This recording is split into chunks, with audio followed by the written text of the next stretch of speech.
Look, we have direct orders from Elon Musk at headquarters, and it is non negotiable. Tesla simply does not do collective agreement. Period. Full stop.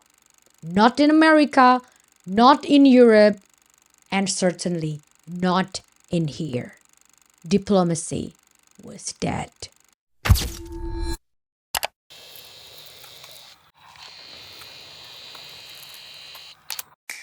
The single most widely cited success story of a statutory minimum wage policy implementation in the modern world is United Kingdom. Introduced by Tony Blair's Labour government on the 1st of April 1999, it has become recognized by British political scientists and economists as the single most successful economic policy in a generation. Data from the Resolution Foundation, an independent think tank dedicated to lifting living standard in the UK, reveals that the policy has driven up the pay of millions of Britain's lowest earners by £6,000 a year. The hourly pay inequality also has fallen. The percentage of the UK workforce that was trapped in low pay was also plummeted at 9%, the lowest on the record. Very impressive. Then another example of a country that recorded a success after implementation of a statutory minimum wage is Germany. In January 2015, Germany introduced a uniform minimum wage of 8.5 euro. And the result, the policy immediately boosted pay for the low wage workers without lowering their employment prospects, prompted a reallocation of staff towards more productive firms. And additionally, the minimum wage policy reduced wage inequality. Even in some specific contexts, government intervention through minimum wage mandates really does its job. For example, in protecting the precarious worker that belongs to the secondary labor market of transport for London that I have discussed in the previous videos that you can check on our playlist. So, I'm intrigued to know what happened to countries that do not have the statutory minimum wage. After some research, I found out that Sweden, Denmark, Norway, Finland, Iceland, none of these countries have a state imposed national minimum wage floor. Yet, in terms of metrics, these countries consistently boast some of the highest baseline standards of living on the planet, with low income inequality and some of the most resilient, fiercely competitive economies on earth. So after the list of successful implementation of minimum wage, and then comes the fact about these Nordic countries without statutory minimum wage, now it sounds like a total economic paradox, isn't it? So how on earth did the Nordic countries pull this off? How do they protect the poorest workers without a mandatory minimum wage? The answer is the Nordic model.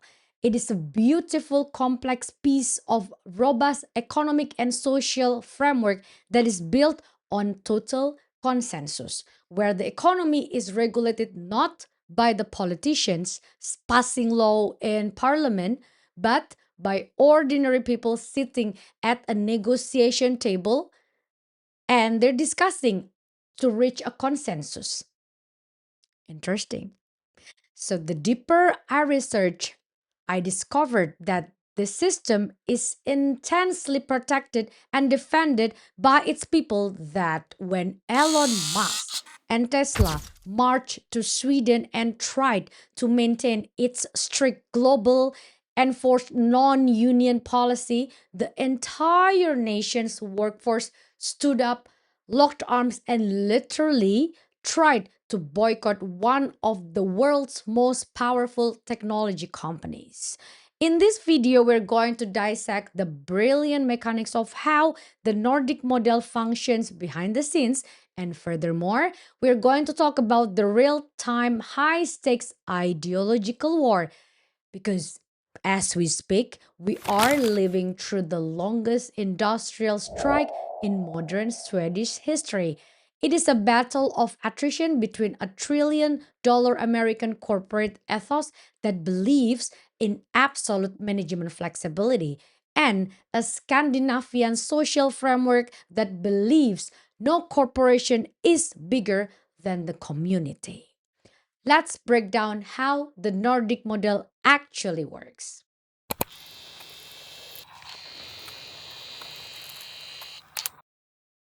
Before we discuss about the Nordic model in the labor market, I will first you a glimpse of the Nordic model in macroeconomic perspective, which means covering the whole economies that hold onto this model. The Nordic model as the pillars of the entire society. I will bring you to the famous NordMod 2030 report. The report defines the traditional Nordic model as a mutually reinforcing triangle built on three macroscopic pillars. First, macroeconomic governance, which blends free market trade with highly coordinated wage setting to keep the economy growing. Second, there are public welfare service like the universal health care, free education, and the reliable and strong safety nets that give the citizens the freedom to always reinvent their careers and take bold professional risk without fear of ruin. Oh my God, I'm so happy for the Nordics. And the third, we have a deeply organized working life. What does it mean? It is actually a fancy academic way of saying that the corporations and worker unions co govern the labor market without the state, without the government stepping in. So, no politician involved. These three pillars interact and support each other mutually in a form of symbiosis. This makes this model different in many ways from other models found in Europe and the rest of the world. This model has proven very resilient amid the global headwinds, and this model is also proven to help the countries to balance high taxes, generous welfare, and strong economic competitiveness. But today, we want to pop open the hood of the third pillar, which is the organized working life. We want to look at the actual engine parts, the one that explains how the Nordic labor market achieves high wages without a minimum wage law. And that engine is driven by three brilliant, highly practical rules: sectoral bargaining, the GAN system, and the peace obligation. Let's start with the first gear, sectoral bargaining.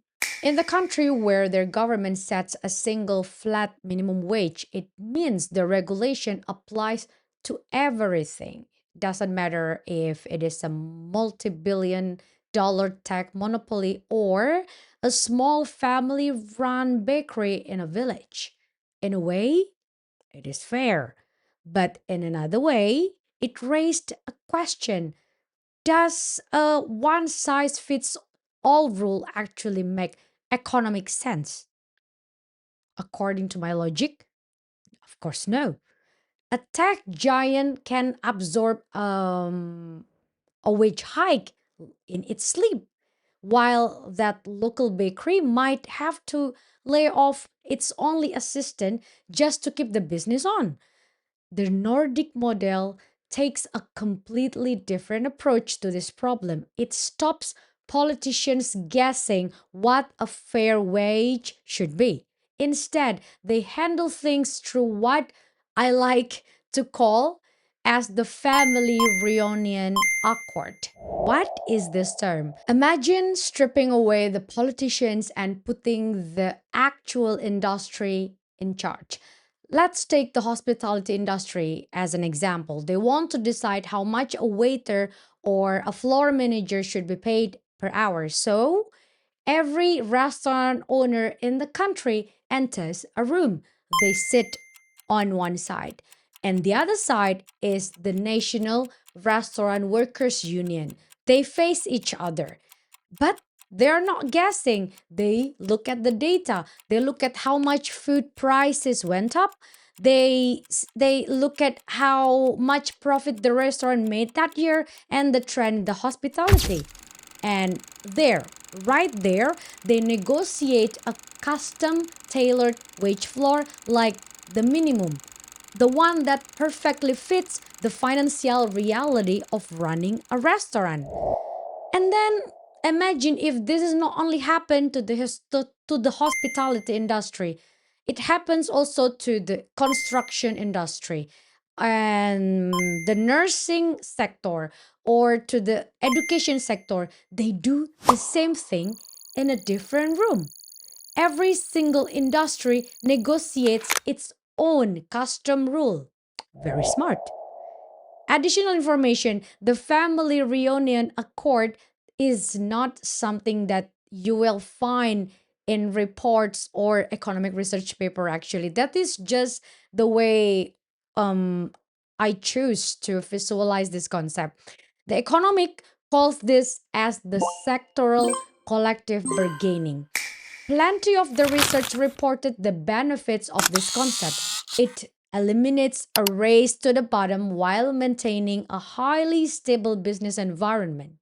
But wait a minute, if you are a skeptic, your immediate thought will be like, why don't the corporate bosses just stand up, flip the table, and leave the room?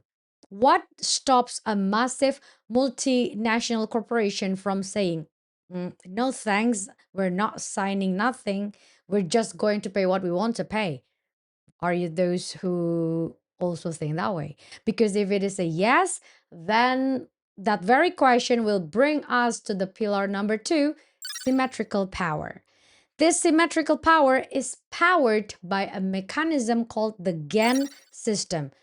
In most Western countries, unions are pretty weak.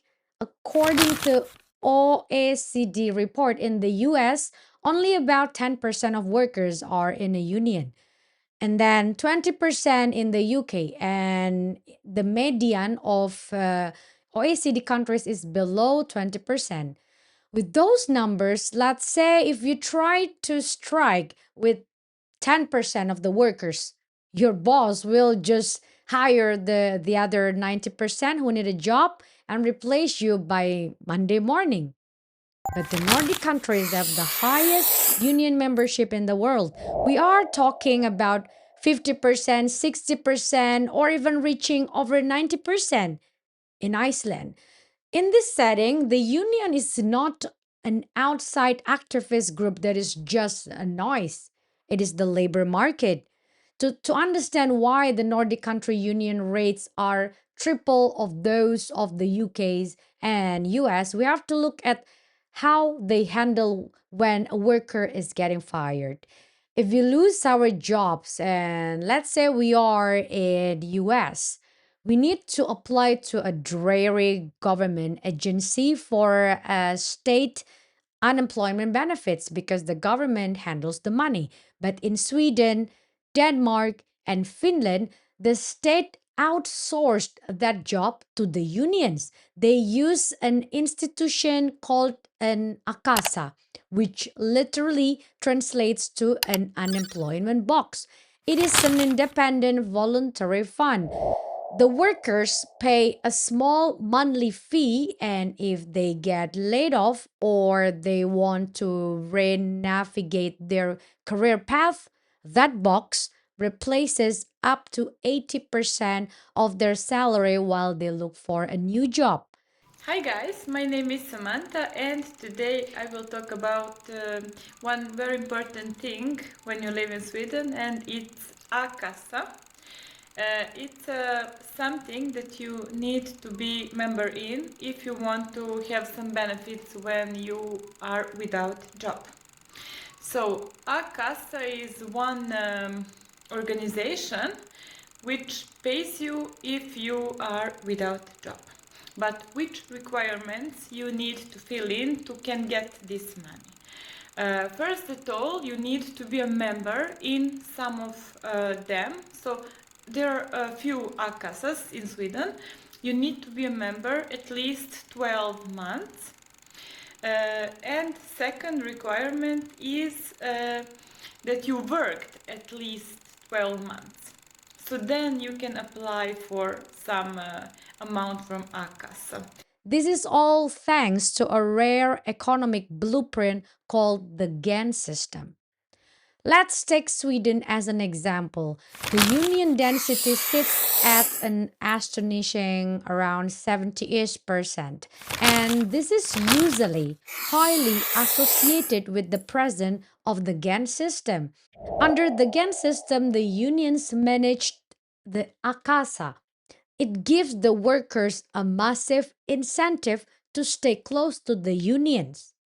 If we think about the political economy of this, in this system, a single isolated worker does not have to negotiate against a multi billion-dollar corporation. The organized power of all workers perfectly matches the organized powers of all businesses. It's a boardroom of absolute equals. If an employer walks away from the table, they don't just lose a few employees, they lose access to the entire national workforce.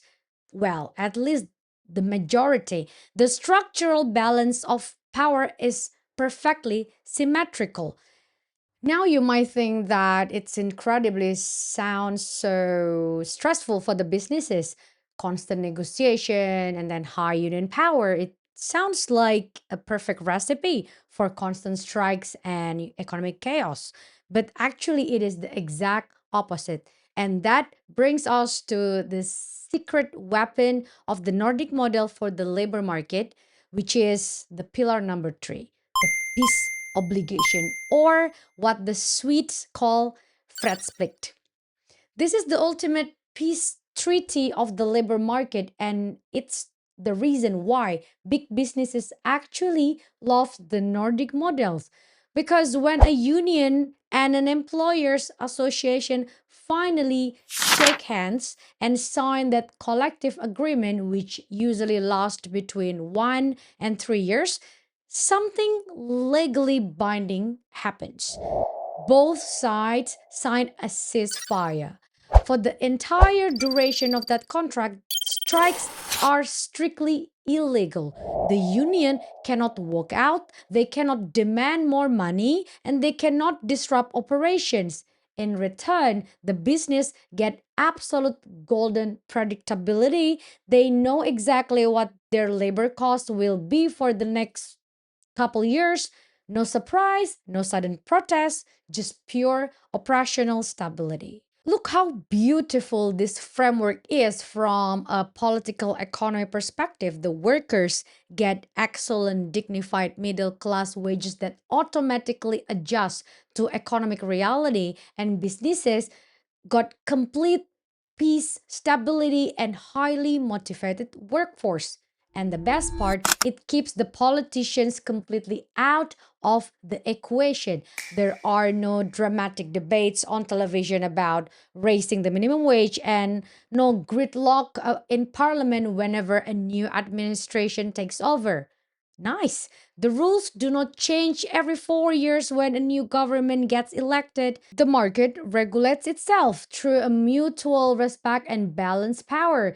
The numbers don't lie on almost every single chart that matters, from its competitiveness, its high labor productivity, its low wage dispersions, which means low income inequality, and many more. This model leaves other economies in the dust. Why? Because it replaces constant friction with institutional harmony.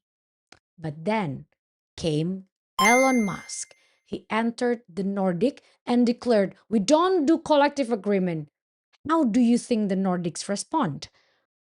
Well, you're about to find out, because when Tesla tried to tear down this existing generational framework, the entire nation of Sweden decided to show them exactly why you do not mess with the Nordic model.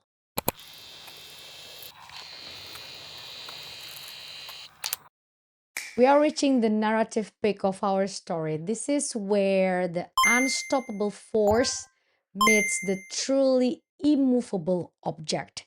It is the hyper individualism of $1 trillion Silicon Valley powerhouse going head to head against a century of rock solid Scandinavian solidarity.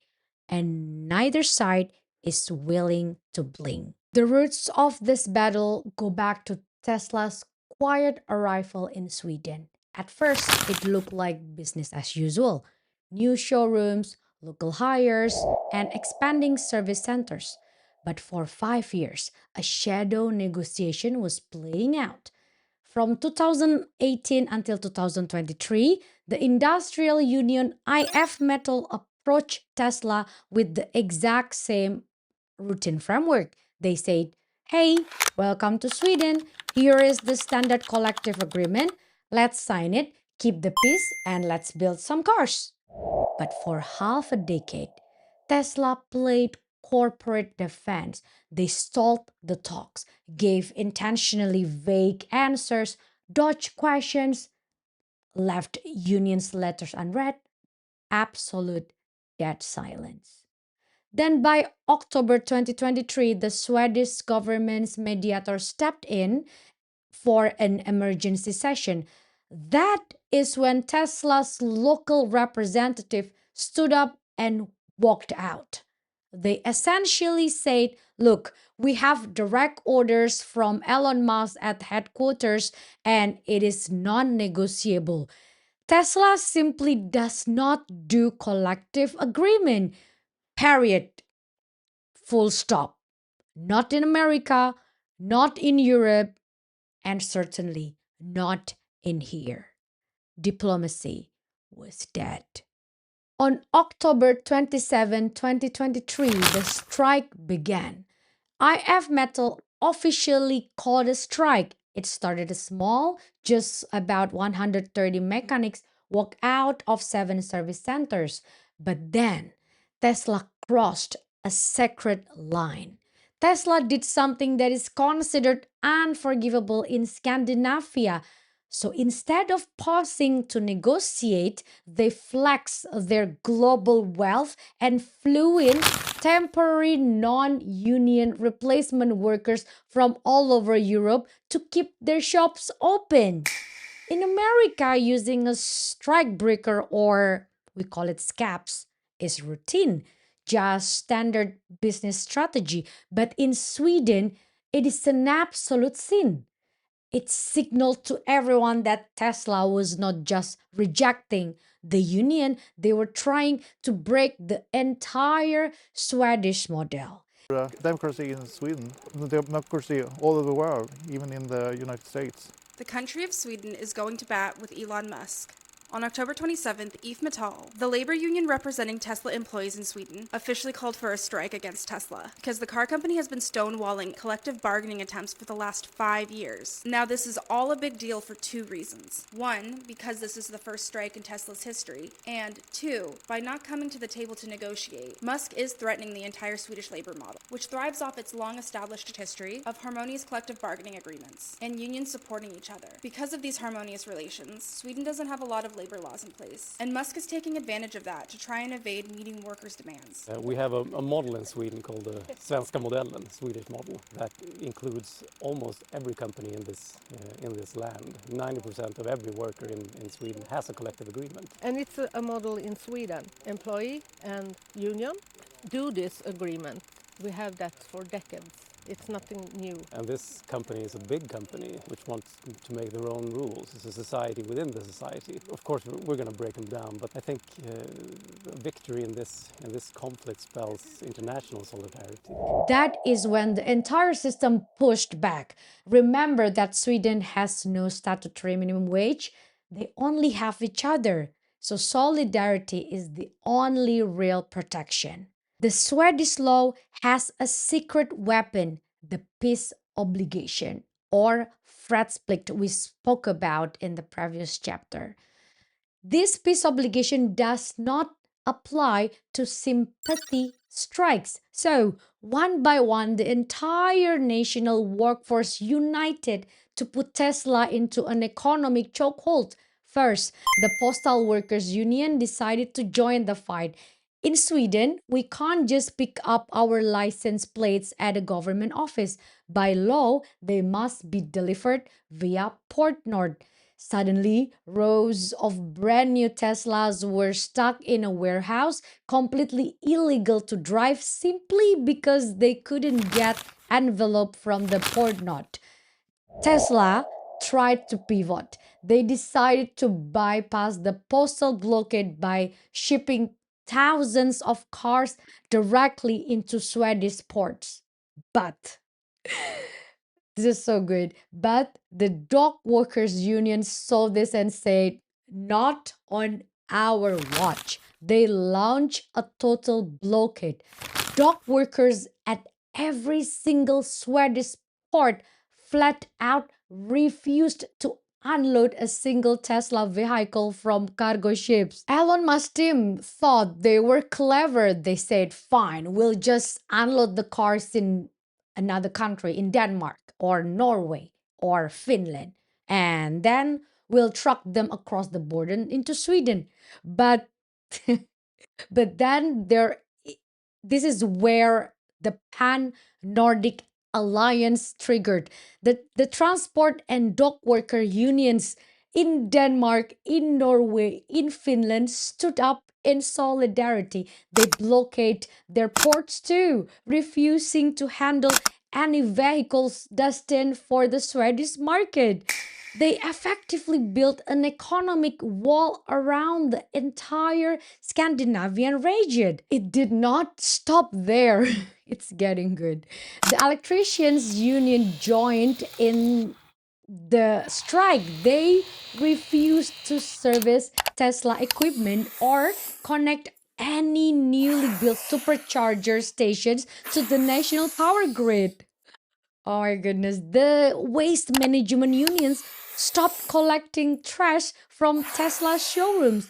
Commercial cleaners refused to sweep their floors. An entire country across multiple industries completely cut Tesla off from basic societal infrastructure. This is insane.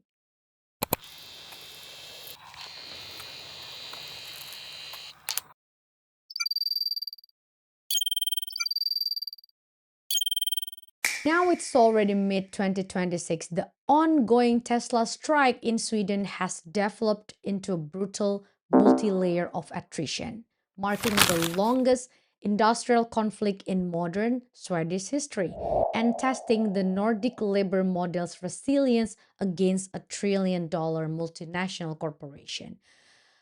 Honestly, this is happening because modern mega corporations have a kind of power that apparently old school 20th century unions never imagined. Tesla basically used its massive bank account to dodge every blockade. They found legal workarounds to get their license plates delivered elsewhere. And they just hired independent, non union drivers to truck their cars over the land borders. This stubborn corporate defiance has triggered major frictions at the grassroots level.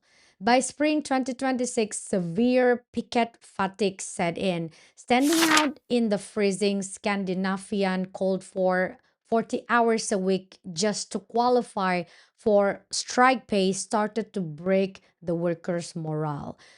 Cracking under intense financial and mental pressure, IF Metal, the union, recently had to scale back active walkouts in the major hubs like Malmo and Uppsala. When the union tried a tactical retreat, telling some mechanics to go back into the shops to test Tesla's compliance, Tesla apparently retaliated aggressively. They turned the union workers away at the door and sent them home on full pay, proving they had permanently replaced them with a non union workforce. What remains is a fascinating, terrifying stalemate. Local solidarity has met hyper globalized capital and neither side is willing to back down.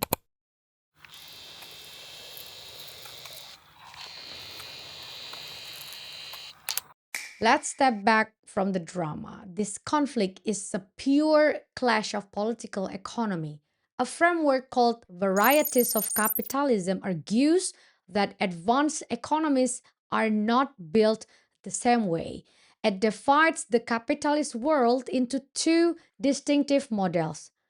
On one side, we have the liberal market economies, LME, like the United States. In an LME, the market is the absolute king. Resource allocation is driven almost entirely by flexible pricing, top down, and fluid labor. Workers are treated as individual commodities, and corporate have the supreme right to pivot, hire, fire, and set wages instantly. This is the world Tesla was born. This LME environment shaped Tesla's corporate ethos, and it's the only corporate language Elon Musk speaks. On the other side, we have coordinated market economies, CME, like Sweden. In a CME, we don't just let brutal forces of free market run wild. Instead, everything is balanced out by non market institutions. Economic stability is built on strategic coordination, deep trust, and long term pact between organized businesses and organized labor. So, when Tesla refuses to sign a collective agreement, they are not just trying to save a few bucks on mechanics' wages. In fact, Tesla's base pay is competitive. What they are actually trying to do is to force the rules of American style LME onto the Swedish CME. And the Swedes know that if they let Tesla get away with it, it creates a dangerous loophole, a terrifying precedent, signaling every other massive multinational corporation that they can defect from the established national system. If that happens, the CME model decays. A race to the bottom begins, and a low inequality society unravels. To understand why the union's fighting so hard, we will look at what Remy Basilier, a French economist, says. He points out a massive structural shifts in modern global economics. Over the last few decades, the bargaining power of individual workers has been fundamentally eroded by three things: globalization, increased international competition, and the financialization of capitalism. So, when a capital can move freely across borders, but workers are stuck in their home countries, an uncoordinated market naturally forces workers to compete against each other. Basilier warns that this competition leads to a massive economic suboptimality. It means it depresses the aggregate demand. So if workers are squeezed too hard, they cannot buy things and the entire economic engine will stall. So some critics of minimum wage will immediately push back. They will say that minimum wage will kill jobs. If labor gets too expensive, the company will decrease their workers and more people will lose their jobs. But Basilier turned that narrative entirely by using a concept known as the productivity incentive. Think about it this way. So, when you cut off a company's access to cheap labor, you force them to innovate. If companies cannot survive by exploiting low wages, their only choice is to get smarter. They have to evolve. They are forced to invest in productivity and quality. It is a macroeconomic whip that drives money into research, development, and better management. Cheap labor keeps an economy low tech and stagnant. High wages turn workers into productive, high valued assets. This brings us to the ultimate strategic reasons why this fight is happening in Sweden, the fear of social dumping. Basile points to Germany's agricultural sector before 2015 as a prime warning. Sector without wage floor practice pure social dumping, which is by exploiting cheap labor to gain a predatory advantage over European competitors, triggering a massive economic imbalance across the region. This explains why Elon Musk views Sweden as a critical battleground, despite it representing under 2% of Tesla's global sales. Sweden is a strategic firewall. If Tesla surrendered to Swedish Union, their ability to use non-union policy evaporates. They will lose their favorite weapon. More dangerously, for Elon Musk, it would become a precedent for another country, for another union. Take the example of what is happening currently between Tesla and IG Metall Union in Germany at Gigafactory in Berlin, and also between Tesla and United Auto Workers in the United States. By standing firm, Tesla wants to protect its aggressive corporate flexibility at all cost. On the other side, Sweden is using widespread infrastructure blockade to lock down its borders against the threat of social dumping. What we are witnessing is political economic clash over who ultimately controls the modern social contract.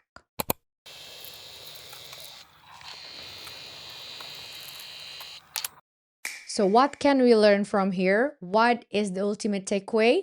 In political economy, the Nordic model is the gold standard. It is a master class.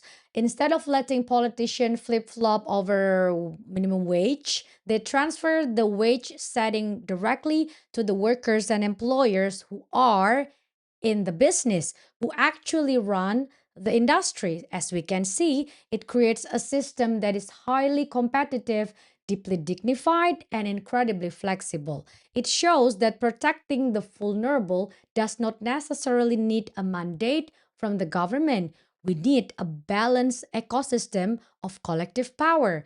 But as we watch the multi layer battle between Sweden and Tesla, we have to ask a profound question about the future. Can an economic framework designed in the 20th century for factories actually survive against the 21st century tech giant that is worth trillions?